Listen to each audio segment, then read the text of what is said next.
করে তিনি তার উরুযুগলে রেখে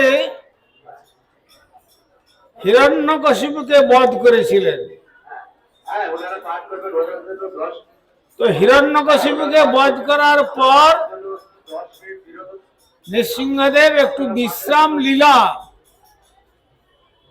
চিন্তা করলেন, আমাকে একটু বিশ্রাম নিতে হবে, যেন একসঙ্গে দুই কাজ হয়।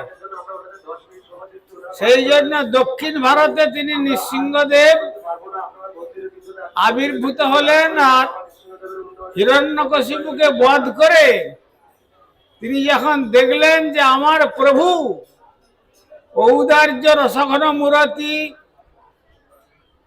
ধারণ করে শ্রীধাম বৃন্দাবন থেকে নবদ্বীপের মায়াপুরে আবির্ভূত হয়েছেন, তো সেই চিন্তা করে নৃসিংহদেব এইখানে বিশ্রাম লীলা গ্রহণ করেছিলেন।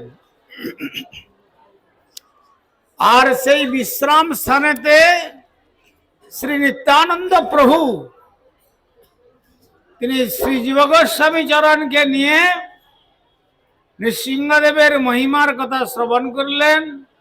আর যেভাবে হিরণ্যকশিপুকে বধ করেছিলেন তাতে দেবতাগণ সমস্ত ভীত হয়ে পড়েছিলেন, এমনকি নৃসিংহদেবের হাতের গদা পর্যন্ত পড়ে গিয়েছিল, এমন অবস্থা।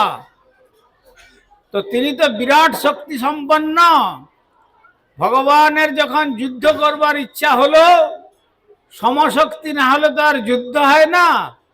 সেই রকম এক শক্তিমান তিনি এসেছিলেন হিরণ্যকশিপু, এরা ছিলেন তার পার্ষদ।